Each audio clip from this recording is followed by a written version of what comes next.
Assalamualaikum warahmatullahi wabarakatuh. Kembali lagi di channel Pustaka Semesta.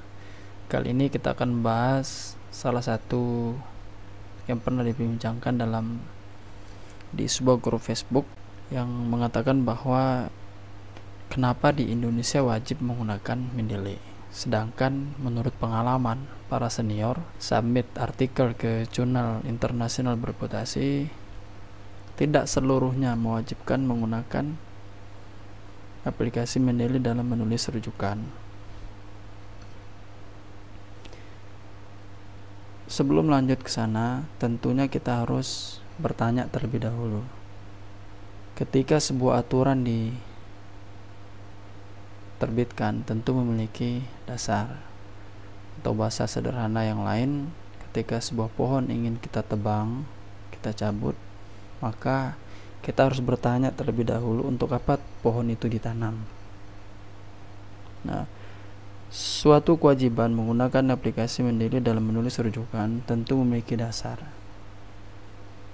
tentu memiliki tujuan dan maksud tertentu. Para asesor akreditasi jurnal nasional atau yang sering kita dengan Arjuna,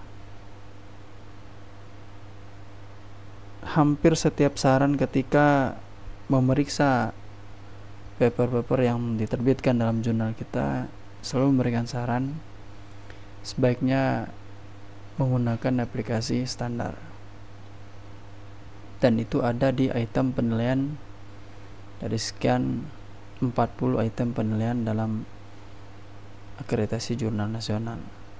Oke, yang pertama, jika kita menggunakan Mendeley, maka daftar pusaka akan terlihat rapi dan konsisten. Berbeda dengan ketika sebuah paper tidak menggunakan aplikasi Mendeley. Contoh misalkan kita lihat di sini. Yang pertama, dia akan terlihat rapi. Seperti ini kita menggunakan apa style. Jadi ketik ada nama penulis, kemudian tahun, kemudian di sini ada judul artikelnya, kemudian di sini ada nama jurnal, kemudian volume, nomor, kemudian halaman. Kemudian di sini tertulis rapi. Ada seperti kursor satu pemisah atau kita enter bahasa sederhananya. Dalam metadata OJS, baik OJS 2 maupun OJS 3, kalau tidak menggunakan aplikasi Mendeley, dia tidak akan serapi ini. Dan di sana dalam metadata itu, dalam OJS kita diminta ketika menuliskan atau copy paste referensi ke metadata, kita diminta antara rujukan satu dengan rujukan lain di enter. Namun kalau kita menggunakan Mendeley, maka tidak perlu kita lakukan itu. Kita copy paste langsung seperti ini tampilannya. Itu yang pertama, mempermudah untuk menulis daftar rujukan sehingga dia terlihat rapi dan konsisten. Kemudian yang kedua, metadata dari daftar rujukan yang menggunakan aplikasi Mendeley itu nanti akan mudah terkoneksi ke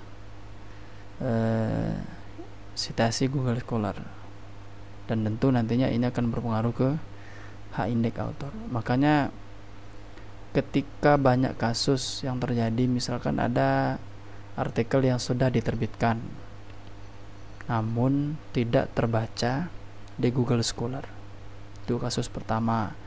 Atau misalkan juga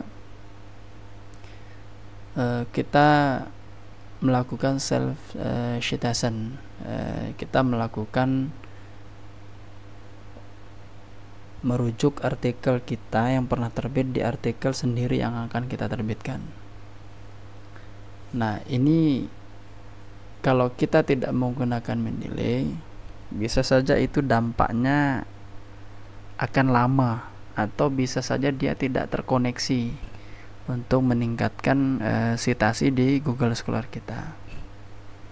Jadi itulah keuntungan besar kalau kita menggunakan Mendeley, karena sistem by sistem. Rujukan kita ambil dari Mendeley secara melalui aplikasi, masuk ke metadata di OJS yang berbasis sistem juga, maka nanti ketika dia dipublish, artikel itu sudah dipublish, maka nanti dengan mudah dia akan terkoneksi menambah citasi yang ada di Google Scholars kita, dan tentunya nanti akan berdampak pada peningkatan H-index author.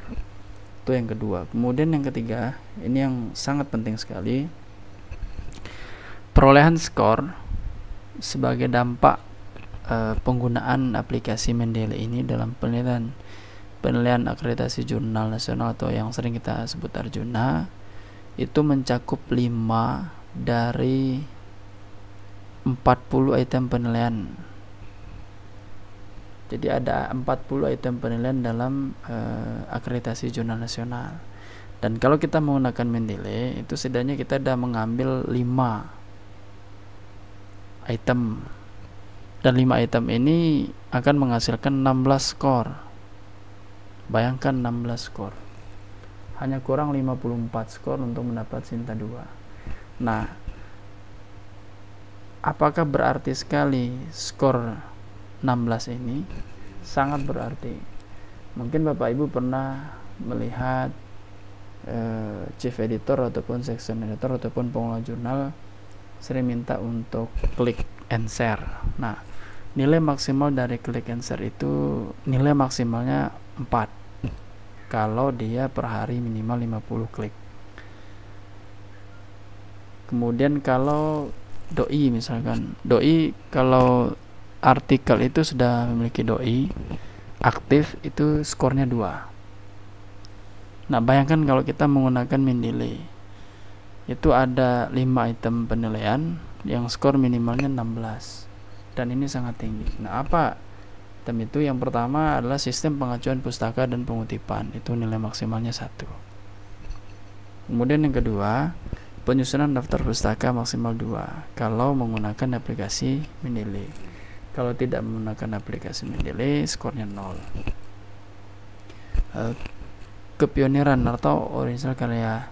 Nah, tentu original atau tidaknya karya akan merujuk pada aplikasi Mendeley yang digunakan. Karena ketika kita menggunakan aplikasi Mendeley, maka kita akan terpaut dengan banyak rujukan yang terbaru, update. Ini skornya maksimal 6. Kemudian yang keempat, nisbah pacuan pustaka acuan primer yang sering kita dengar, misalkan ada 80% untuk artikel ilmiah yang menjadi rujukan, kemudian 20%-nya dari referensi lain seperti buku misalnya. Nah, ini yang sangat berpengaruh. Nah, ini maksimalnya 3. Kemudian derajat kemutahiran pustaka acuan. Semakin mutakhir pustaka acuan yang kita gunakan, maka skornya maksimal 4. Nah, ini memang tidak secara langsung berpengaruh menggunakan Mendeley. Namun ketika kita menggunakan Mendeley, maka 5 item penilaian ini akan saling berpengaruh dari hasil Mendeley yang digunakan tersebut. Sehingga kalau ditotalkan kita sudah mengantongi 16 skor kalau kita menggunakan Mendeley. Kemudian yang berikutnya, jika kita menggunakan Mendeley, setidaknya author sendiri, dari sudut pandang author sendiri, dia akan memiliki referensi yang selalu update. Kemudian dia mutakhir dan sangat luas karena mencakup seluruh dunia. Nah, paper yang memiliki doi itu akan selalu terbaca di Mendeley. Kalau paper yang terbit atau artikel-artikel yang terbit tidak memiliki doi, maka dia tidak akan terbaca di author, tidak akan terbaca di aplikasi Mendeley, kecuali kalau kita telah add manual. Nah, ini kan berpengaruh sekali ketika misalkan karena dalam riset itu diwajibkan untuk menggunakan referensi atau rujukan yang update, sehingga dampak positif kalau kita sudah bisa mengoperasikan atau mengimplementasikan Mendeley dalam menulis artikel yang akan kita submit. Tentunya Mendeley sangat berperan untuk kita menyeleksi atau saring, sehingga nanti kita melakukan citasi dari artikel-artikel yang update. Kemudian kalau dari sudut pandang chief editor ataupun section editor, sehingga nanti mereka berani menerbitkan setiap artikel terbit itu ya harus pakai Mendeley. Kemudian minimal 15 referensi. Seseorang kalau sudah memiliki, seorang autor maksudnya, kalau sudah mengenal Mendeley, bisa mengoperasikan Mendeley. Jangankan 15 referensi, kalaupun chief editor sebuah jurnal meminta 1000 referensi pun tidak ada masalah, karena menulis rujukan menggunakan aplikasi Mendeley itu sangat mudah. Kemudian seorang chief itu bisa menerbitkan terbitan 5 atau sampai 10 tahun terakhir. Kemudian rasio rujukan bisa ditentukan, bisa kita lakukan. Misalkan kalau di sosial itu 50% untuk artikel jurnal ilmiah, selainnya bisa dari buku atau referensi yang lain. Kalau untuk di bidang eksak itu minimal 80% rujukannya harus dari artikel jurnal yang update, kemudian mutakhir. Kemudian di sini juga chief editor bisa menggunakan konsisten dengan style tertentu. Kalau dalam OJS 2 lebih familiar menggunakan apa style. Mungkin itu beberapa pendapat yang bisa kami sampaikan kenapa Mendeley itu sangat penting dalam menulis rujukan ketika kita akan submit paper ke sebuah jurnal. Semoga bermanfaat. Jika ada pendapat yang lebih berdasar dan lebih kuat daripada apa yang kami sampaikan, maka silakan diikuti. Terima kasih. Assalamualaikum warahmatullahi wabarakatuh.